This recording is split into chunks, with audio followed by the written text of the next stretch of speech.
नमस्कार दोस्तों। आज हम बात करेंगे एथिक्स की। एथिक्स के लिए हमें जो है सबको एक्टिव रहना पड़ेगा और हमें आगे बढ़ना है तो अपने एथिक्स पर ध्यान देना पड़ेगा। कभी भी हम जो है आगे बढ़ना चाहते हैं तो हमें अपने एथिक्स को सही करना पड़ेगा। कोई भी बिजनेस या हमारे व्यवहार बगैर एथिक्स के आगे नहीं बढ़ सकते और कोई भी बिजनेस हमारे अच्छे व्यवहार की वजह से ही आगे बढ़ता है, क्योंकि ट्रस्ट तभी होगा जब आप एथिक्स के साथ काम करेंगे। अच्छा ट्रस्ट ही आपके बिजनेस को आगे बढ़ाता है, आपके रिलेशन को आगे बढ़ाता है। ट्रस्ट एकदम से पैदा नहीं होता। ट्रस्ट पहले आपका कोई भी एक किया हुआ काम जिसमें आपने सारी चीज़ें बड़ी ईमानदारी से एथिक्स के साथ करी होंगी, तो अगली बार अगर कोई भी काम आपके पास उनका आएगा या आप काम मांगने के लिए रिक्वेस्ट करेंगे, तो जो पिछला आपका एथिक्स के साथ किया हुआ काम है और जो आपका पहला ट्रस्ट है वही आपको रिपीट काम दिलाने में आसानी करेगा और आपको मदद करेगा। इसके लिए हमेशा ट्रस्ट को बढ़ाना है और हमें ये देखना है कि किसी भी कस्टमर की वास्तव में ज़रूरत क्या है और उस ज़रूरत को पूरा करना है, और उसमें आपको अपने सारे बिजनेस एथिक्स के साथ काम करना है और उसमें सारा कर्तव्य निष्ठा के साथ काम करना है, अच्छी क्वालिटी प्रदान करनी है और एक अच्छे टीम वर्क के साथ करना है। जो भी आपने कमिट किया है उस कमिटमेंट को पूरा करना चाहिए, चाहे वो किसी भी क्वालिटी से रिलेटेड हो या टाइम के एक सीमा से रिलेटेड हो। जो आपने कोई भी डेट दी है उस डेट पर वो काम पूरा हो जाना चाहिए, या आपका किसी भी रेट से कमिटेड है। बाय द वे कई बार होता है कि कुछ पीछे से रेट बढ़ जाते हैं, लेकिन आपकी एक कोटेशन की वैलिडिटी होनी चाहिए 5 डेज, 7 डेज, 15 डेज। ये डिपेंड करेगा कि आपने किस टाइप के बिजनेस को अभी चूज किया है, किस टाइप का वो टास्क है। तो वो हमें अपने जो है कर्तव्य निष्ठा और हमें अपना एथिक्स के बारे में उसका जो परिणाम होगा वो हमें बताएगा। तो हमें ये ध्यान रखना है कि हम किसी भी काम में पूरी कर्तव्य निष्ठा के साथ काम करें। हमारी टीम बहुत अच्छी होनी चाहिए, हम लोग टेक्निकली स्ट्रांग होने चाहिए। किसी भी काम को पकड़ने के लिए हमारे पास डाउन द लेवल भी टीम स्ट्रांग लेवल की होनी चाहिए।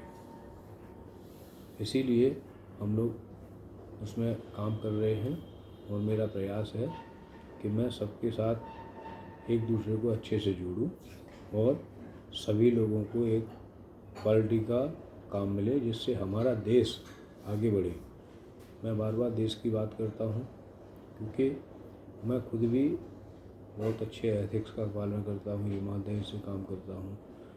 जिस कंपनियों में मैंने पहले काम किया है, आप वहाँ मेरे कलीग से या ऑनर से बड़ा अच्छे से देख सकते हैं, बता कर सकते हैं कि मैंने इतना जी तोड़ मेहनत किया है। यही मैं अपनी टीम को या अपने सहभागियों को या इस वीडियो के माध्यम से सबको सिखाना चाहता हूँ कि काम हमेशा उतना करो जो आप अच्छे से क्वालिटी से कर सको और उसमें इतनी मेहनत करो जिससे लोग आपकी सराहना करें। आप इतनी मेहनत करो उसमें कि सारे लोग आपसे सीखें।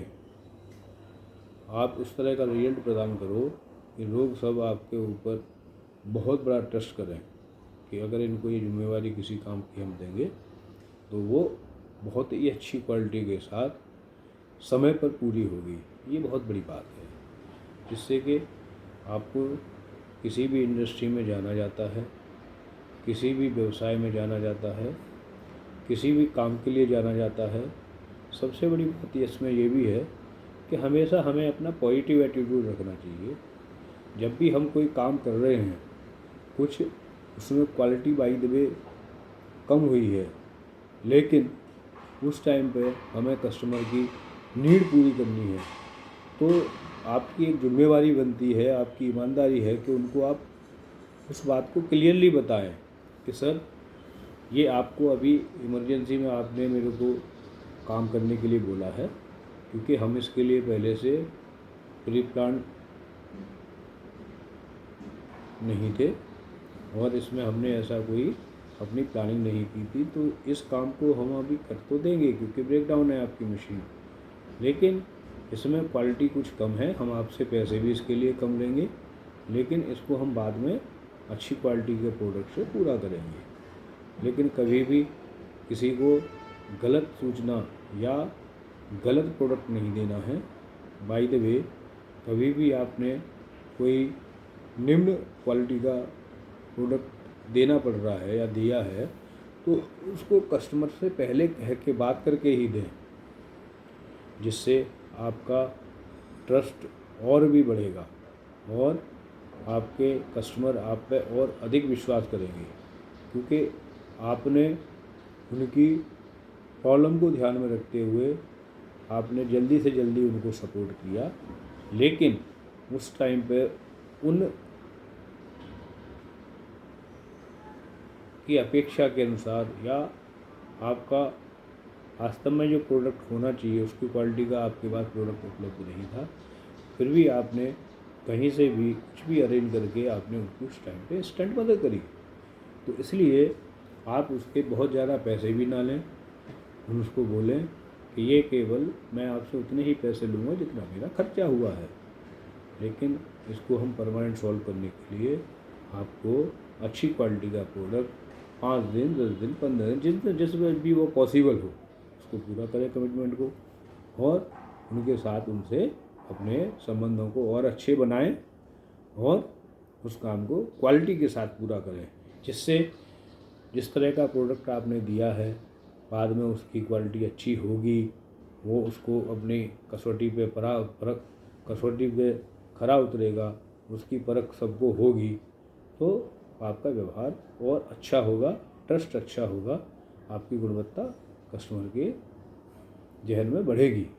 इसलिए आप सबसे निवेदन है कि हमेशा एथिक्स के साथ काम करें और कभी भी किसी कंपनी में काम करें वहाँ पॉजिटिव एटीट्यूड के साथ करें। उसमें आपका ये थिंकिंग होना चाहिए कि मैं यहाँ जॉब कर रहा हूँ तो अपनी विकास के लिए कर रहा हूँ, जिससे मेरी कंपनी का विकास होगा और मेरे देश का भी विकास होगा। कंपनी का विकास इस तरह होगा, जब आप ज़्यादा मेहनत करेंगे तो कंपनी को ज़्यादा फ़ायदा होगा और ज़्यादा प्रोडक्ट डिस्पैच होंगे और रेवेन्यू ज़्यादा आएगा, टैक्स ज़्यादा आएगा, देश का विकास होगा। तो अगर बाय द वे जितने भी एम्प्लॉई हैं मैं उनके लिए बात कर रहा हूँ, अगर इंक्रीमेंट किसी कारण से कम भी होता है निराश होने की ज़रूरत नहीं है। आपने कुछ प्रॉब्लम्स अटेंड करी होंगी, आपने बहुत सारे टूल्स अप्लाई किए होंगे, बहुत सारी मेहनत करी होगी, उसमें आपका अपना भी तो विकास हुआ है, जिससे आपका एक अपना सेल्फ कॉन्फिडेंस बढ़ा है, जिससे आपका कार्य करने का तरीका इम्प्रूव हुआ है। इसीलिए कभी कोई काम हम कर रहे हैं उसको अपना मान के करें और कभी भी उसमें बहुत ज़्यादा क्रेडिट की इच्छा ना करें कि इससे मुझे बहुत ज़्यादा क्रेडिट मिलेगा या डायरेक्ट कोई क्रेडिट मिलेगा। तो हमारे यहाँ गीता में कहा गया है कि कर्म करो लेकिन फल की इच्छा मत करो। अगर आप हमेशा अच्छा कर्म करेंगे, अच्छी क्वालिटी के साथ करेंगे, तो निश्चित ही रूप से उसका परिणाम अच्छा ही होगा और आपको उसके अच्छे फल मिलेंगे। लेकिन कभी कभार अगर आपको कोई भी परिणाम किसी कारण से अच्छा नहीं मिला तो उससे कभी भी हमें निराश नहीं होना चाहिए, अपनी क्वालिटी को ख़राब नहीं करना चाहिए, क्योंकि आप जब कहीं काम करते हैं तो आप उसमें एक अनुभव भी गेन कर रहे हैं। तो आपका अनुभव, एक आपका self confidence day to day बढ़ रहा है। कभी लेट आवर्स भी आप काम करने की ज़रूरत पड़ती है, उसमें भी कभी निराश ना हो, क्योंकि आप अपने लिए काम कर रहे हैं, आपका एक स्टेमिना भी बढ़ रहा है, आपका अपना सेल्फ कॉन्फिडेंस बढ़ रहा है, आपको बहुत सारी नई चीज़ें डेली सीखने के लिए मिल रही है। यही तो हमारा अनुभव है, यही तो हमें आगे ले जाता है, यही हमको नई कठिनाइयों से निपटने के लिए अच्छे ऑप्शंस प्रदान करता है। तो हमेशा कभी हमने किसी भी चीज़ से निराश नहीं होना है। पॉजिटिव थिंकिंग के कई सारे एग्जाम्पल हैं। कई बार एक गिलास में आधा पानी भरा हुआ है, जिनकी सोच पॉजिटिव होती है वो लोग बोलते हैं ये गिलास आधा भरा हुआ है, लेकिन जिन लोगों की सोच नेगेटिव होती है उनको हमेशा निगेटिव चीज़ें ही याद आती हैं, उनको वो गिलास आधा खाली ही दिखाई देता है। क्योंकि हमें प्रयास करना चाहिए, अगर वो गिलास आधा भरा हुआ है तो अपनी मेहनत और कोशिशों के बावजूद आप उस गिलास को पूरा भी भर सकते हैं। इसलिए मैं एक चीज़ और कहूँगा कि हमेशा थकान होती है वो मानसिकता से होती है, ना कि शरीर से होती है। कभी कभी मैं एग्जाम्पल लोगों को मोटिवेट करने के लिए देता हूँ, वो बहुत बढ़िया एग्जाम्पल है। मान लीजिए कोई भी लड़का एक कंपनी में डबल शिफ्ट कर रहा था और वो बहुत थकान से जो है घर पर जाके अपना आराम करने का प्लानिंग कर रहा है, क्योंकि वो रात भर जो ड्यूटी किया था जाग के, फिर उसने डबल ड्यूटी की। लेकिन उसको एक समाचार मिलता है कि उसके घर पे किसी बच्चे को चोट लग गई है और उसको तुरंत हॉस्पिटल ले जाना पड़ेगा। तो उस जो वर्कर था उसकी नींद तुरंत गायब हो जाएगी और वो और डबल एक्टिव हो जाएगा, क्योंकि उस बच्चे को अपने हॉस्पिटल ले जाना है। और जब तक उसको फर्स्ट एड नहीं मिल जाती और बच्चा एकदम से उसको लगता है कि अब खतरे से बाहर नहीं है, तब तक वो इतना एक्टिव रहेगा कि मेरा भी बच्चे को प्रॉब्लम है, मेरे को उसको ठीक कराना है, डॉक्टर से अपॉइंटमेंट लेना है, उससे सलाह लेनी है। और जब उसको लगता है कि बच्चा मेरा खतरे से बाहर है, फिर वो एक रिलैक्स मोड में आ जाता है और फिर उसको नींद की एहसास होने लगता है कि मैं डबल ड्यूटी करके आया हूँ और मुझे अब सोना चाहिए। ऐसा ही एक और एग्जांपल है, हम लोग हिंदू समाज से हैं। कई बार जो है गांव में महीने के लिए शादी में एक एक महीने का टाइम लगता था, और जब तक बेटी शादी होने के बाद विदा नहीं हो जाती तब तक सभी लोग बड़े एक्टिव होकर काम करते हैं। और जब अगले दिन बेटी की विदाई हो जाती है तो सभी लोग एकदम से बड़ी थकान महसूस करते हैं कि अरे यार, 1 महीने से 2 महीने से लगातार काम कर रहे थे और बहुत ज़्यादा थके हुए हैं। तो इससे ये परिणाम आते हैं कि थकान कभी भी शरीर से नहीं होती, मानसिकता से होती है। क्योंकि जो लोग लगातार 1 महीने से 6 महीने से काम कर रहे थे घर की बेटी की शादी के लिए, और जिस दिन शादी हो जाती है अगले दिन बेटी विदा हो जाती है, तो अगले दिन एकदम से सब रिलैक्स मोड में आ जाते हैं, क्योंकि वो काम पूरा हो चुका था, जिम्मेवारियाँ पूरी हो चुकी थी। तो सबको थकान महसूस होती है और सभी लोग एक अच्छा रिलैक्स अनुभव करते हैं। तो बहुत सारे एग्जाम्पल है मेरे पास जिससे आपको लाइव जो पता लगेगा कि थकान और आपको कई बार रिस्क लेने का जो है कैपेसिटी है वो आपके दिमाग से होती है, ना कि शरीर से होती है। इसका एक और एग्जांपल मैं देता हूँ। मान लीजिए 2 बराबर में बहुत ऊंची इमारतें खड़ी हुई हैं, हो सकता है वो दोनों 50-50 मंजिल की हों, और अगर कोई भी आपको चैलेंज दे कि ऊपर एक लकड़ी का तख्ता रख के या कोई भी एंगल रख के दूसरी बिल्डिंग में जाना है, तो मैं आपको 5 लाख रुपए का इनाम दे रहा हूँ। लेकिन उस चैलेंज को कोई भी एक्सेप्ट नहीं करेगा, क्योंकि उसकी हाइट 50 मंजिल ऊपर ज़्यादा है, तो उस पर आदमी के गिरने के खतरे हैं।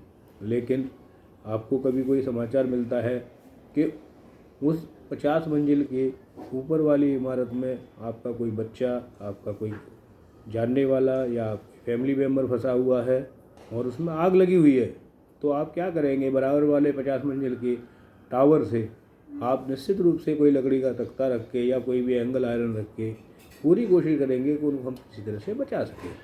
तो ये रिस्क लेने की कैपेसिटी कहाँ से आई?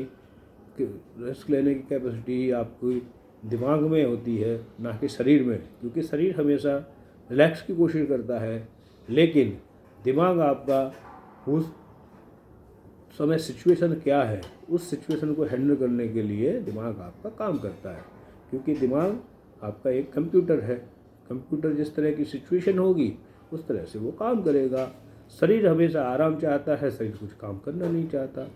तो हमें हमेशा अपनी प्लानिंग के साथ काम करना चाहिए और जीवन में कभी भी रिलैक्स नहीं करना चाहिए। कई बार लोग कहते हैं कि लोन अच्छे होते हैं, लोन अगर लेके लोग काम करते हैं तो बड़े बड़े कामों को आप जो है उसका सही रूप दिया जा सकता है।